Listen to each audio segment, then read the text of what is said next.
वफाई ने अपनी सांसें रोक दी। सांसों की ध्वनि भी बंद हो गई। एक समग्र शांति फैल गई। कोई ध्वनि नहीं, कोई व्यवधान नहीं। जीत का स्पर्श वफाई को भावनाओं के समंदर के मध्य में खींच गया। वह उठती, बहती, छूती और शांत हो जाती प्रेम की लहरों में डूबती जा रही थी। क्रमशः पेश है छुअन का 5वां भाग। अचानक जीत ने अपने हाथों को खींच लिया। वफाई की प्रेम की लहरें ज्वाला में बदल गई। आग का एक दरिया उभर आया जो धधक रहा था। वफाई उस आग में जलने लगी। वह चीख उठी, जीत मत जाओ, मुझे स्पर्श करो, मेरा हाथ पकड़ो, मेरे समीप आओ, मुझे आलिंगन दो। जीत वफाई की चीख मरुभूमि की नींद शब्द रात्रि में विलीन हो गई। वह फिर चीखी, चीख फिर से विलीन हो गई। वह तड़प उठी। उस अग्नि को वफाई सह न सकी। वफाई ने आंखें खोल दी। वह जीत को ढूंढने लगी। जीत कहीं नहीं दिखा। वफाई ने गगन की तरफ देखा। चंद्र अभी भी उस गगन की शोभा बन बैठा था। वफाई को शीतल और श्वेत चंद्र लाल दिखने लगा। वह चंद्र को देखती रही। देखते ही देखते चंद्र जलने लगा। वफाई की अगन ज्वालाओं में जलकर भस्म हो गया। गगन में चारों तरफ धुआं छा गया। जीत, कहाँ हो तुम? व्याकुल वफाई फिर चीखी। चित्र के पीछे से जीत ने ध्वनि दी, मैं यहाँ हूँ, बाहर आ जाओ। ऐसे कब तक छिपे रहोगे? तुम बाहर आ जाओ, फिर कहो जो कहना हो। कहीं तुम गुस्सा तो नहीं? संकोच के साथ जीत वफाई के सामने आया। गुस्सा? मैं तो नाराज भी हूँ। पर तुम्हें क्या? नाराज मत हो वफाई, मुझे तुम्हारी चिंता। यदि होती तो इस तरह चले नहीं जाते। बीच सागर मुझे छोड़कर भाग नहीं जाते। तुम जानते भी हो कि मैं किस आग से। मैं सब जानता हूँ, तो फिर सब कुछ जानते हो, फिर भी तुम मुझे तड़पा रहे हो। किस बात का प्रतिशोध ले रहे हो तुम? वफाई, मैं तुम्हें कोई आस नहीं बंधाना चाहता हूँ। तुम्हें तड़पाने का कोई आशय नहीं है मेरा। किंतु क्या चाहते हो तुम? मैं कुछ बचे क्षण हूँ और तुम एक पूरा युग हो। मैं युग तक चल नहीं सकता। कुछ क्षण भर के कर्मों का दंड पूरा युग भुगते, ऐसा मैं नहीं चाहता। मैं तुम्हें कुछ क्षण ही दे सकता हूँ, युग नहीं। जीत ने कहा। युग क्या होता है? क्षण के बिंदुओं का एक दरिया। युग के सागर से क्षण की एक बूंद भी हटाकर तो देखो, सारा दरिया खाली हो जाएगा। युग का होना अथवा कल का होना केवल एक भ्रम ही तो है। छल के सिवा कुछ नहीं है यह सब। कल ना तो था, ना ही होगा। युग भी तो नहीं था और ना होगा। सत्य है तो केवल यही क्षण जो तुम अभी जी रहे हो। जो क्षण वर्तमान में है उसके सिवा समय का कोई अस्तित्व ही नहीं है। जो क्षण हाथ से छूट गया वह समय मर गया, दफन हो गया, जलकर राख हो गया। अगले पल आने वाला क्षण भी अभी तो केवल एक पुतला सा ही तो है। उस क्षण में ना तो जीवन होता है, ना जीवन का रस। एक लाश और एक पुतले के बीच हमें जीना होता है, वही जीवन है, वही शाश्वत है। वफाई के शब्दों में हाथ से छूट गए पल की पीड़ा थी, वेदना थी। वफाई अभी भी एक अग्नि में जल रही थी। वफाई की उस अग्नि को अपने हाथों से शांत कर देना चाहता था जीत, किंतु वह विवश था। अपने विचार एवं धारणाओं में बंदी था वह। जीत ने उस कारावास को तोड़ने का प्रयास नहीं किया। वह एक पुतले सा स्थिर ही रहा। जीत, तुम कुछ कह रहे थे इस चित्र के विषय में। वफाई ने अपने अंदर की अग्नि को शांत करने के प्रयास में बात का बदलना चाहा। वह विफल रही। वफाई, मैं एक लाश भी हूँ और पुतला भी हूँ। मेरे अंदर जो कुछ भी था मर चुका है। बीते हुए कल की लाश अपने कंधों पर लिए फिर रहा हूँ। यह बोझ मुझे आगे चलने नहीं दे रहा। आने वाला क्षण, आने वाला कल अनिश्चित है। कितने क्षण आएंगे वह भी तो नहीं ज्ञात मुझे। तो क्या मैं कोई अमृतत्व लेकर आई हूँ? तुम क्या समझते हो कि मेरे पास कभी ना खाली होने वाले क्षणों का भंडार भरा है? कोई नहीं जानता कि आने वाला क्षण किसके लिए क्या लेकर आएगा। तुम मृत्यु की प्रतीक्षा कर रहे हो और मैं मृत्यु को सोचती भी नहीं। किंतु इसका अर्थ यह नहीं कि तुम्हारी मृत्यु से पहले मेरी मृत्यु नहीं हो सकती। हो सकता है तुम्हें डराकर मृत्यु मुझे ले जाए। मृत्यु का लक्ष्य तुम ना होकर मैं हूँ। तुम कभी इसकी चाल नहीं जान सकते। यह मृत्यु बड़ा चालबाज होता है। जीत वफाई के शब्द सह नहीं पाया। जीत नाम की एक लाश विचलित हो गई। जीत नाम का एक पुतला जीवित हो उठा। जीत वफाई के पास दौड़ गया। जीत ने वफाई के अधरों पर हाथ रखा दिया। बस, आगे और कुछ मत कहना। वफाई मौन हो गई। जीत ने वफाई के कंधों पर दोनों हाथ रख दिए। वफाई की आंखों में आंखें डाल दी। उन आंखों में अनगिनत भाव थे। जीत ने उसे पढ़ने की चेष्टा नहीं की। एक गहरी सांस लेकर जीत ने वफाई को अपनी तरफ खींचा और अपने आलिंगन में ले लिया। वफाई को अच्छा लगा। वह स्वयं जीत के आलिंगन में बस गई। वफाई ने अपनी पलकें झुका दी। जीत ने वफाई को और समीप खींचा। समय का एक क्षण भी नहीं बीता था कि वफाई ने जीत को पीछे धकेला और जीत से अलग हो गई। वफाई 2 कदम पीछे गई। जीत भी तो 2 कदम पीछे चला गया था। दोनों के बीच का अंतर जो क्षण भर पहले शून्य था, अब 4-5 कदम का हो गया। क्या चाहती है वफाई? एक क्षण तो वह समीप आने के लिए खुला आमंत्रण देती है, तो दूसरे ही क्षण निकट आते ही दूर धकेल देती है। आखिर बात क्या है? क्या बात है वफाई? तुम क्या दूर ही रहो तुम मुझसे? वफाई ने गुस्सा दिखाया, बल्कि नाराजगी भी जताई। उसने अपने दोनों हाथों को झटक दिया, जैसे किसी वस्तु को अपने आप से अलग कर रही हो। जीत इस गुस्से का, इस नाराजगी का कारण समझ नहीं पाया। वफाई, यह क्या? एक तरफ तुम मुझे जिंदा लाश और पुतला बताती हो, और इन दोनों के बीच जो क्षण है उसे ही सत्य मानकर जीने को कहती हो, और जब मैं उस क्षण को पकड़कर चलने लगा तो तुम मुझसे दूर जा रही हो, मुझे दूर कर रही हो, मुझे दूर ही रहने को कह रही हो। तुम्हारी आंखों में आया हुआ यह गुस्सा और यह नाराजगी का अर्थ क्या है? आखिर कुछ तो है जो मैं समझ नहीं पा रहा हूँ। कहो न, क्या बात है? सुनना चाहते हो इस बात का अर्थ? साहस है इतना तुम में? वफाई ने जीत को उकसाया। तेरे साथ ने मुझे साहसी बना दिया है। तुम कहो, बिना भय के कहो। 2 बातें हैं जो तू समझ नहीं पाया।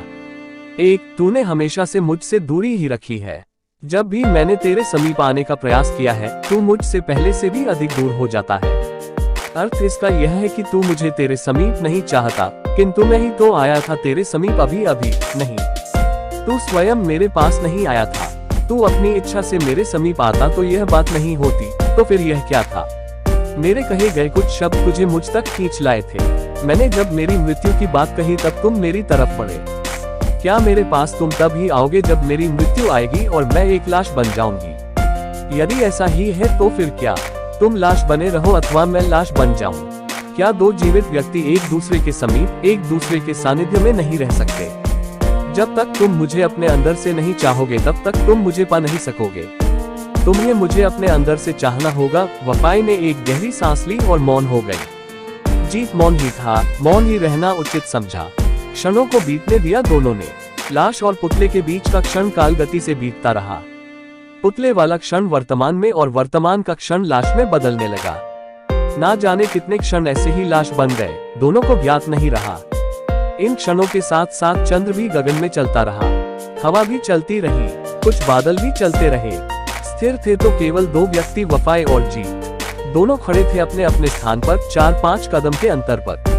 दोनों की दृष्टि झुकी हुई थी, जैसे धरती के अंदर छिपी किसी वस्तु को खोज रही हो। कब तक मौन रहने की इच्छा है? जीत ने मौन के भार को हटाने का प्रयास किया। मेरी इच्छा से क्या होता है? वफाई ने अभी भी सुर नहीं बदला था। तुम कह रही थी कि मैं 2 बातें नहीं समझ पाया। यह दूसरी वाली बात कौन सी है? दूसरी बात कदाचित तुम अभी भी समझ ना पाओ। तुम बताओ तो सही। मैं पूरा प्रयास करूंगा, हो सकता ही कि समझ आ जाए। जीत ने वफाई को स्मित देने का प्रयास किया। वफाई ने उस स्मित की उपेक्षा की। तो सुनो, तुम जानते हो प्रत्येक क्षण अपने साथ एक भाव लेकर आता है। जिस क्षण में मैं तेरी झंखना कर रही थी वह क्षण मेरे अंदर एक उन्माद था। प्रत्येक क्षण का एक उन्माद होता है, उस क्षण को हमें पकड़ना चाहिए। अब वह क्षण बीत गया, वह लाश बन गया।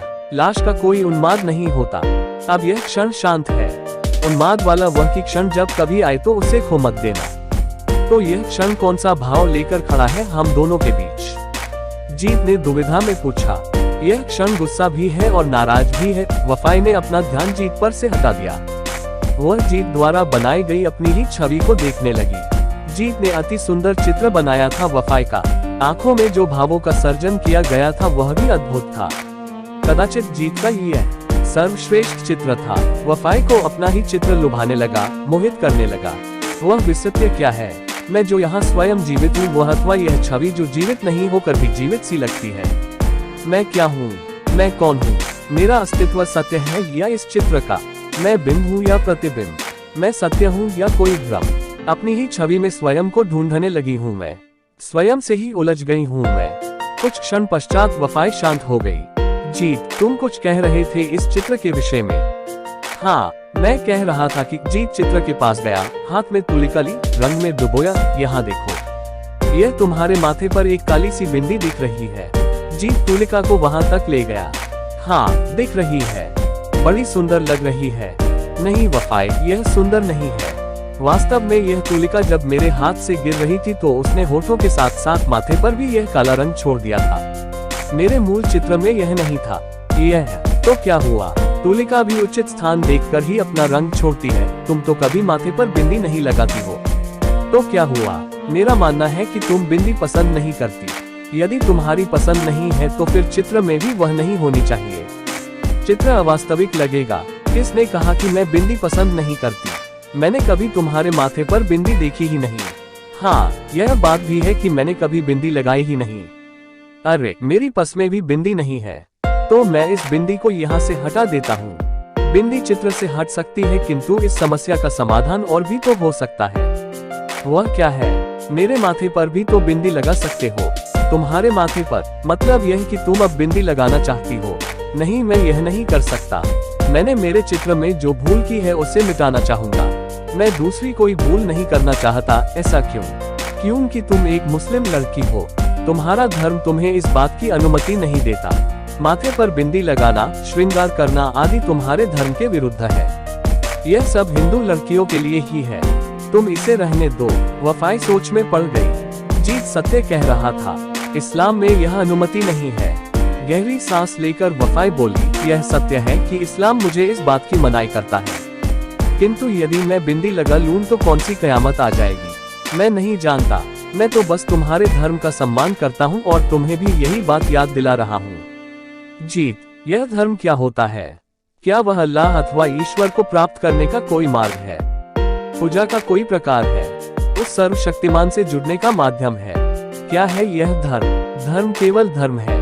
उसकी व्याख्या नहीं की जाती, उस पर संशय नहीं किए जाते।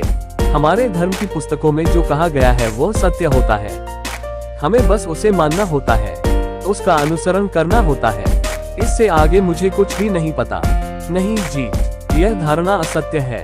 हमारे धर्म ग्रंथ सही हो सकते हैं, 100% नहीं। यह धर्म ग्रंथ भी तो किसी मनुष्य ने ही तो लिखे हैं, और कोई भी मनुष्य कितना भी महान क्यों ना हो, वह संपूर्ण नहीं होता। उस पर संशय किया जा सकता है, उस पर चर्चा की जा सकती है, उसकी अपूर्णता को ललकारा जा सकता है। यह पाप होगा।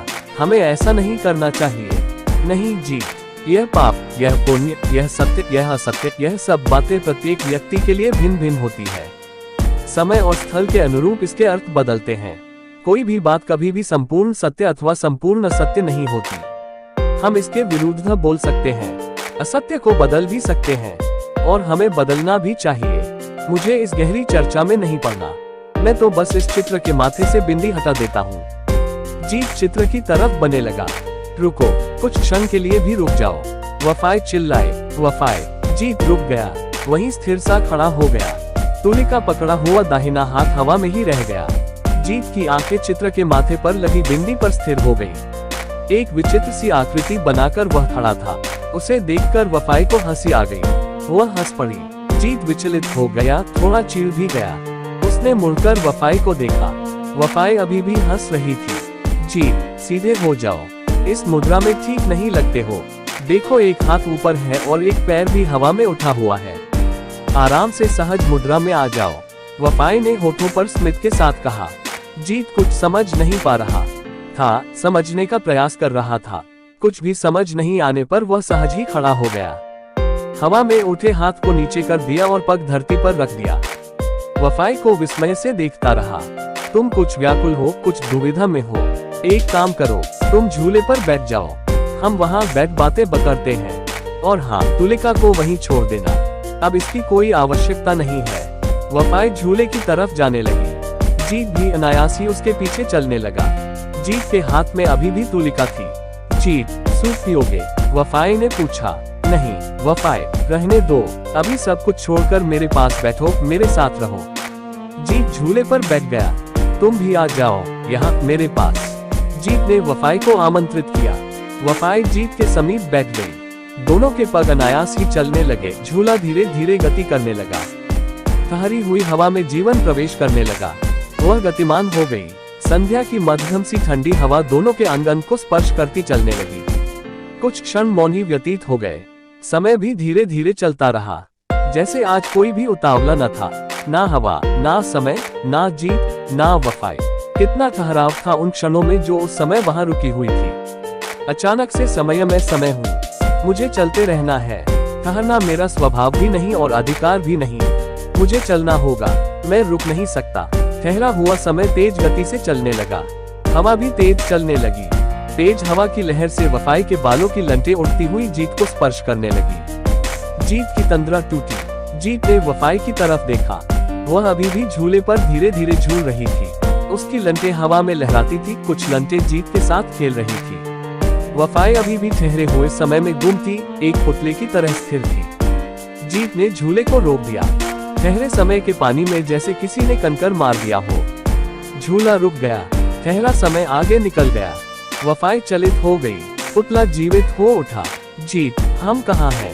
वफाई की आंखों में विस्मय था, जैसे किसी अज्ञात प्रदेश में आ गई हो। वफाई, तुम यहीं रुको, मैं थोड़ा पानी लाता हूँ, तुम्हें स्वस्थ होने में यह सहायता करेगा।